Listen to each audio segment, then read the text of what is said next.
gamers? Welcome back. Now, it's October right now, and I'm thinking I need to do something spooky. And I've been sitting here thinking like, oh, I could play a scary game, or like I could try and scare people. And then I got the genius idea. What is the scariest thing to American youth today? And that would be reading. So I'm on Wikipedia here, and we're going to go to a random article, and I'm going to read it. Tragic comedy. I think this is great. It's very fitting to what is happening right now. It is both tragic that you are watching this video, and it's funny because I got you to watch this video. So we're just going to read this whole thing, and it's going to be great. So tragic comedy is a literary genre that blends aspects of both tragic and comic forms, most often seen in dramatic literature. Obviously, the term can describe either a tragic play which contains enough comic elements to lighten the overall mood, or a serious play with a happy ending, such as Romeo and Juliet or other plays. There's no complete formal definition of tragic comedy from the classical age. It appears that the Greek philosopher Aristotle had something like the Renaissance meaning of the term, that is, a serious action with a happy ending in mind, when in Poetics he discusses tragedy with a dual ending. In this respect, a number of Greek and Roman plays, for instance, Alcestis, may be called tragic comedies, though without any definite attributes outside of plot. I don't know how to read. I don't know if you've figured this out yet. Reading is hard. I can't see. It might help if I have my monitor off. I never actually play with my monitor on. I just use echolocation, so I have to like feel the words before I can read them. The word itself originates with the Roman comic playwright Platypus, Plautus, who coined the term somewhat in the prologue to his play Amphitryon. Yeah, which is a typical name. Like, I might name my daughter Amphitryon. It's a good one. The character Mercury, sensing the indecorum of the inclusion of both kings and gods alongside servants in comedy, declares that the play had better be a tragic modia. Tragic amadia. And this is a quote from my main man, Platus, and amphibian. I will make it a mixture. Let it be a tragic comedy. I don't think it would be appropriate to make it consistently a comedy when there are kings and gods in it. What do you think? Since a slave also has a part in the play, I'll make it tragic comedy. This is tragic. Slavery was tragic. I think it was bad, and that we should not do slavery. But look on the bright side over here. These are tragic comic masks of ancient Greek theater represented in the Hadrian's Villa mosaic. And that guy right there kind of looks like Chewbacca a little bit. And this lady is clearly a little scared and got a good double chin going on. That's good. So Plautus' comment, you don't need that S there, by the way. Comment had an arguably excessive impact on Renaissance aesthetic theory, which had largely transformed Aristotle's comments on drama into a rigid theory for rule mongers. This term is the Gidor. Oh, this dude makes pizza, doesn't he? DiGiorno Bruno's. Mixed works such as those mentioned above, more recent romances such as Orlando Furioso and The Odyssey. That was a pretty good book. I enjoyed that. Were at best puzzles, at worst mistakes. Oh. I thought it was good, but okay. Two figures helped to elevate tragic comedy to the status of a regular genre, by which is meant one with its, God, I'm getting tired reading this, its own set of rigid rules. Giovanni Barista Garatini, Cinthio, in the mid 16th century. Oh, those were the days. So, I remember the mid 16th century like it was yesterday. There were so many nice people. Old Balaclava, he was a good man. Stabbed 37 times through the chest, all for stealing a piece of bread. He deserved it. You don't steal bread. Both argued that tragic with comic ending, tragedia de little fin, I think, was most appropriate to modern times and produced his own examples of such plays. Even more important, either to comedy or tragedy mannered characters and a pastoral setting, all three became staples of the continental tragic comedy for a century and more. If you are still, like, here watching the video, why? Who hurt you that you decided to sit here and listen to me read a Wikipedia article that no one cares about? Why would you watch this? Are you a masochist? Like, that's the only reason I think you could watch this. I feel sort of like I'm a masochist because I'm sitting here reading it. This sucks. I'm not having any fun here. I'm just reading a Wikipedia article with words I don't understand. Like, I think I'd have more fun if I read a Russian one. But no, I'm going to sit here and I'm going to read this whole thing. And if you watch this whole thing, I'm sorry. But please, find something better to do with your life. Like, read a good book. Like Hunger Games or Divergence. You know, some interesting one. Lord of the Ring, Harry Potter, some classics. Watch a movie. Go watch TV. Like, honestly, you could sit there and watch paint dry and it'd probably be more fun to watch than this. Like, I'm just ranting now because I don't want to read this. This is awful. It sucks. In England, where practice ran ahead of theory, that's definitely true. In England, practice does run ahead of theory. And if it didn't, we wouldn't have had the Holocaust. The situation was quite different. In the 16th century, tragic comedy meant the native sort of romantic play that violated the unities of time, place, and action. That glibly? That's not a word, that's gibby. This dude. Gibby. Readily fluent, often thoughtlessly, superficially, or insincerely. Ah. I guess it is a word. It is not gibby. Mixed high and low born characters, and that presented fantastic actions.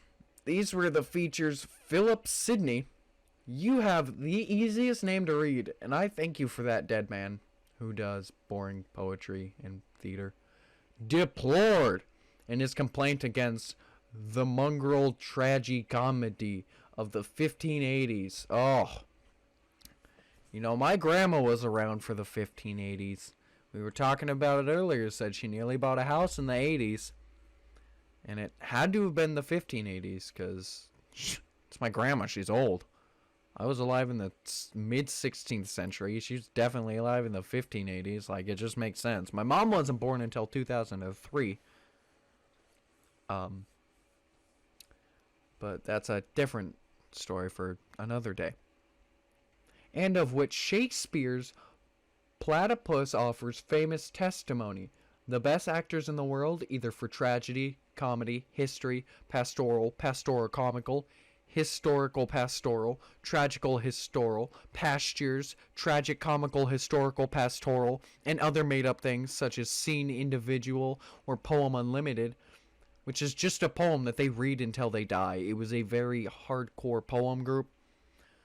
They would start when they were 20, and they would just read the same poem over and over until they died at the ripe age of 21 and a half, which was the maximum lifetime or lifespan in the 1580s. Seneca cannot be too heavy, nor platypus too light. For the law of writ and the liberty, these are the only men. I don't think Shakespeare knew what he was talking about. I think he was just a crazy old guy who, like, spouted on about random things, and we just make him out to be greater than he is, like Uncle Sam. Uncle Sam was just kind of a town drunk. That was crazy, but people knew him. That's probably what Shakespeare does. Like, name one big thing he did in his life. Some aspects of this romantic impulse remain even in the work of more sophisticated playwrights. Shakespeare's last plays, which may well be called tragic comedies, have often been called romances. Yes, because romance is a tragic comedy in itself. By the early Stuart period, this is the period in which everyone was named Stuart, and it got very confusing. I remember it. I was the only one not called Stuart, and I was actually banished. I was actually banished from about 4 different countries, which I'm still not allowed into today for different reasons.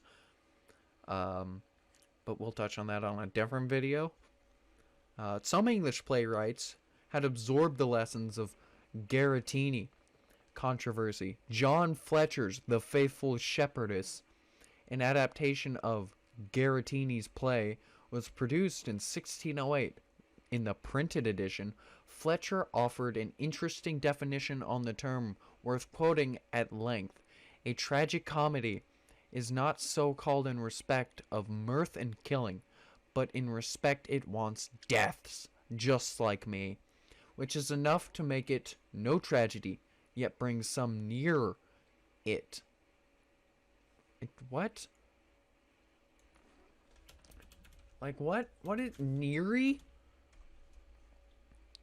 There's another Wikipedia. Oh, wow. Thanks. Why can't you just say near? Like a normal person. I'm going to start using this now. That doesn't even make sense. If it just means the same thing as near, that we know, yet brings some near to it. What does that mean? Who wrote this? Why'd you write this? First of all, why'd you sit down and write this thinking, you know what'll be fun? If I write a Wikipedia article on tragic comedy. No one thinks that's fun. That sounds awful. Like, honestly. Thank you for writing it. It's written pretty well. You did a lot of good work. But why'd you write it? Why? Why would you do this? Do you hate yourself? Why? Also, that sentence makes no sense. I'm probably just dumb. Like, listening to me read this proves I'm not smart, but that doesn't make sense. Which is enough. See? There! Quit! Say enough! To make it no comedy. Why? Who said that? Fletcher? John Fletcher? You? Look at you. You're a ginger. You have no soul. You don't get the right to talk, alright? Fletcher's definition focuses primarily on events. A play's genre is determined by whether or not people die in it. So, if a tragic comedy is a funny, yet it's a funny play or movie or whatever where someone dies, I want to see a tragic comedy in Dora. I'd watch that. And in a secondary way, on how close the action comes to a death. So, like, how many times Swiper has actually killed someone. What he's swiping is not the items of Dora, but the lives of her companions. But is Eugene Waith... He doesn't even have his own wiki thing. He's not famous enough. Idiot. The tragic comedy Fletcher developed in the next decade also had unifying stylistic features, sudden and unexpected revelations, outry plots, distance locals, and persistent focus on elaborate artificial rhetoric. I don't know what that means. This is ridiculous. No one knows what you're talking about anymore. Like, we got to Italy and I was lost. And then we got to England for who's writing what means what. And I'm lost still. Like, at first I was in the forest and I'm slightly lost. And now I fell down a hill and hit my head a few times. Now the amnesia's kicked in. I don't know where I am. I don't know who I am. I don't know what I am. And most importantly, I still don't know what tragic comedy is. No one knows what definition of tragic comedy is. It's crazy. Some of Fletcher's contemporaries, notably Philip Massinger and James Shirley, wrote successful and popular tragic comedies. Richard Brome, he was a very cool Brome in Rome. That's why he got the name, actually. He didn't have a last name, but he had so many dude friends in Rome. Like, so many bros. They're like, bro, we'll just call you Brome, because you're the bro in Rome. They were very sophisticated people. Also essayed the form, but with less success. And many of their contemporary writers, ranging from John Ford, not the dude who made the truck. Okay, this is a different John Ford. Okay. I got him confused too. Don't worry. Happens to everyone. Lodowick Carlyle. Alright. To Sir Aston Cockayne made attempts in the genre. I'm not even going to touch up on his last name. Like, that's tragic comedy right there. His name. Tragic comedy. Tragic comedy remained fairly popular up to the closing of the theaters in 1642. Yes, because everyone was like, wow, theater sucks. And Fletcher's works were popular in the Restoration as well. Why is that capitalized? The old styles were cast aside as tastes changed. In the 18th century, the tragic with a happy ending eventually developed into melodrama, in which form it still flourishes. Landgartha, 1640, by Henry Burnell, the first play by an Irish playwright to be performed in an Irish theater. It took... Alright, Italy was doing it in the 1500s. England was doing it 1600s. It took Ireland until 1640 to be like, hey, I'm gonna make a tragic comedy. And the whole thing was about people throwing potatoes at each other until one guy died from the potato incident, and then the potato famine started. And that's the whole play. Was explicitly described by its author as tragic comedy. Critical reaction to the play was universally hostile, partly, it seems, because the ending was neither happy nor unhappy. Like I said, the potato famine, no one really cared about the dead guy anymore. Burnell, in his introduction to the printed edition of the play, attacked his critics for their ignorance, pointing out that, as they should know perfectly well, many plays are neither tragedy nor comedy, but something in between. I like this dude. He gets criticism, and the first thing he does is go, no, you just don't understand it. It's good. You just don't understand it, bro. That's a real man right there. So we got some later developments here, which, thank God, this is the last bit. I've been recording for like 19 minutes. And, I want this to be over with. I'm tired of reading this. I'm tired. This is making me tired. I was having a good day. And then, you know, I was going to wake up, play some games with my best friends, Nathan and Caden. And then Nathan's like, nah, man, I'm not going to play. I'm not at my house. And I'm like, wow. All right, fine. I'll play with some Caden. Caden and I could play. We played some games. He's like, I got to go when I was making food. And, I was like, all right, cool. So now I've been sitting here alone, and my day's ruined. Honestly, My day is 100% ruined. Guys, I'm tired. Not because they left, but because now I'm reading this. It's ruined because I thought it would be funny to read this. And I thought, hey, it won't take long. It couldn't be that bad, right? Like, I read the whole barbecue sauce Wikipedia. Not that bad. It was shorter. Read the whole thing. It's pretty good. I'd probably read it again. But this, my God, this is awful. Like, not even schools, like, what they had you read with this bad. This is awful. This sucks. This straight sucks. If this doesn't turn out the way I think it does, which I think it's gonna suck this video, like the mic or some weird thing, it sounds weird. Did some tests beforehand, but if it still sounds weird, I'm uploading it anyway. I don't care.